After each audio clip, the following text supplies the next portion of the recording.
Hello everyone and welcome back to my official The GH24 News YouTube channel. Hope you guys are having a wonderful day. Before we begin, hit the subscribe button and give this video a thumbs up. At Sunny's new place, he tells Lois he watched Gio grow up but cares enough to stay down from him if it's stylish for him. Sunny asks Lois if she trusts him around Gio, and she insists she does. Carly arrives and is surprised to see Lois.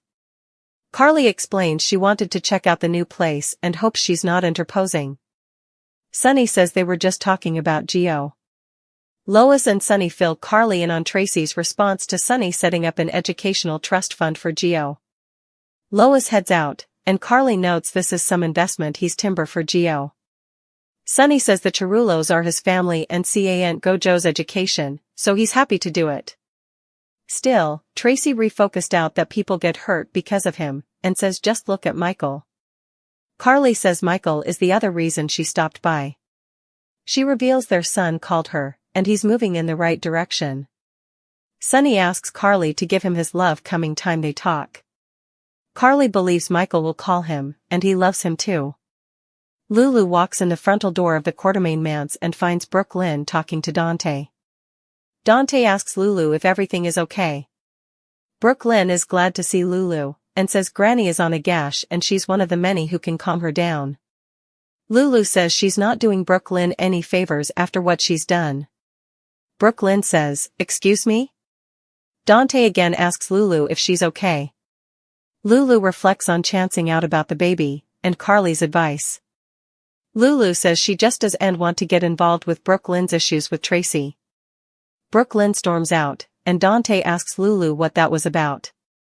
Lulu states she's done pampering Brook Lynn like everyone differently does. Dante is done refereeing her and Brook Lynn, and he has to deal with what happened between his pater, Gio, and Tracy. He takes off. Brook Lynn goes to her room, and Lulu pounds on her door.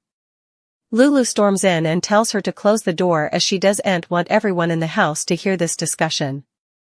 Brook Lynn asks what this is about. Lulu yells, "It's about how you've been lying to Dante for times."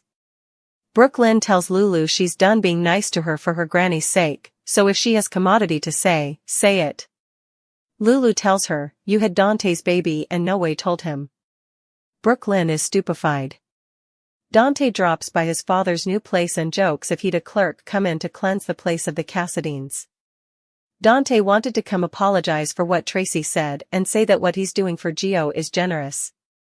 He wishes he'd spoken up for him. Sunny says if he agrees with Tracy, he doesn't have to apologize. Dante doesn't agree with Tracy, and says Jason and Michael all are lucky to have him in their lives, and he appreciates him. Dante asks why this Gio thing is bothering him. Sunny doesn't want Gio to feel forced to take his plutocrat. Dante suggests he tell Gio he doesn't have to take his plutocrat and it wouldn't bring him their relationship. Sunny shifts to how Dante is doing. Dante aloud. That chancing out what happened to Sam would give him check, but it hasn't. He believes he's having a hard time managing because of Lulu. Lois returns to the Q manse looking for Tracy, but Ned says she's out for a lift.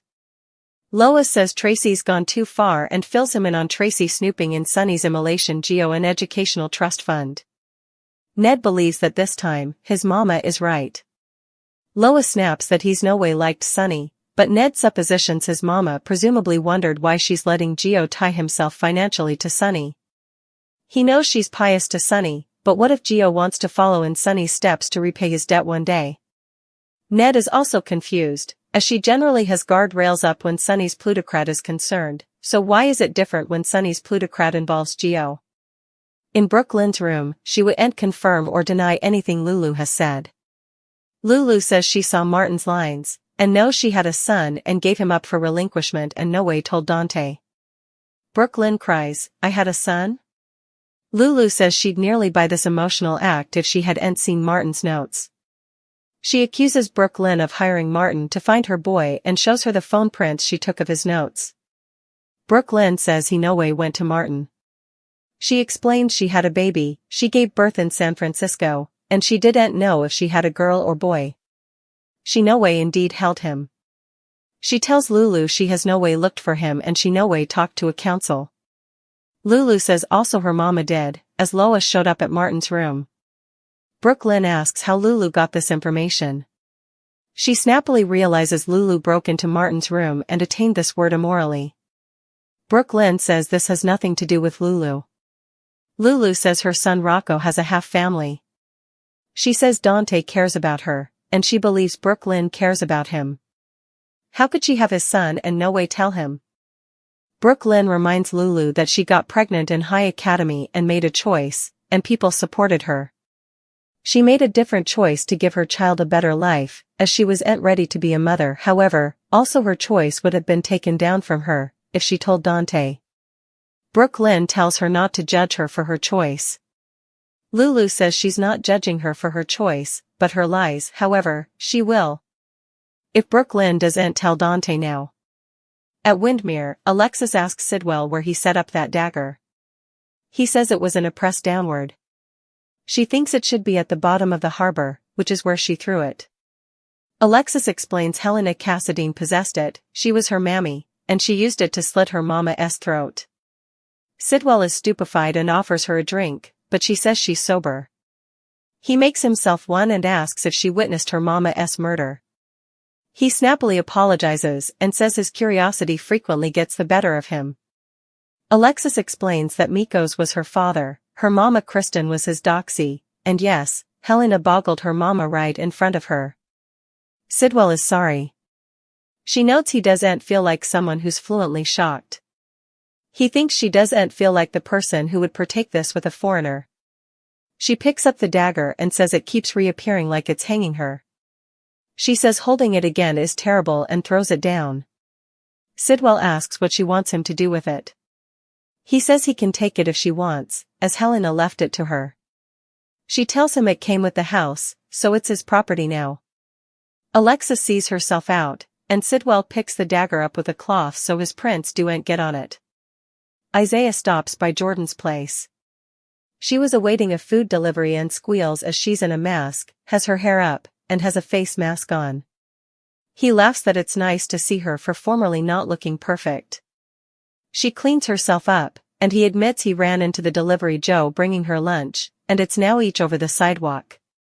He offers to make it up to her and cook commodity, but she has veritably little in the kitchen to work with. Isaiah manages to scourge up pasta with what she has. She's impressed and asks why he stopped by. Isaiah says to see her, and he allowed. They had to pursue this in private with her going after Sidwell publicly. He doesn't want to press her, and if she's not ready for anything, that's okay. Still, he's veritably interested in seeing what this could be between them, indeed if it's just then in this apartment. Jordan admits she allowed. Meeting in secret would be sexier, and then she's in sweats. He tells her she's sexy, but he can go for a run to get sweaty if need be. She can suppose of other ways to work up a sweat and pulls him into a kiss. After they pull down, Isaiah tries to push Jordan to give up busting Sidwell so they don't have to sneak around. She refuses, and if he doesn't want to do this her way, also he can conclude out. Carly arrives and finds Jack sitting at a table and thinks back to their discussion on the pier. She approaches him and didn't anticipate to see him then again. He smiles at her. He wants to know what happened between them the other night and how they got off track. Carly tells him that she was chaffing herself into allowing that their lives were compatible. He tries to change her mind, saying he wants a commitment, but she says she has to be honest with herself about their differences. Jack tells her to take care of herself and departs. At the WSB training installation, Joss thinks back to saying farewell to Dex. Her tutor, Vaughn, appears and says her break is over, and it's on to the coming phase.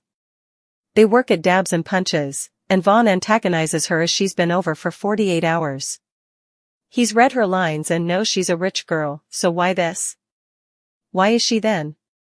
Joss says she's seen people die and others use their power to hurt people, so she wants to balance the scales. He tells her if she means that, there's the door and points to it.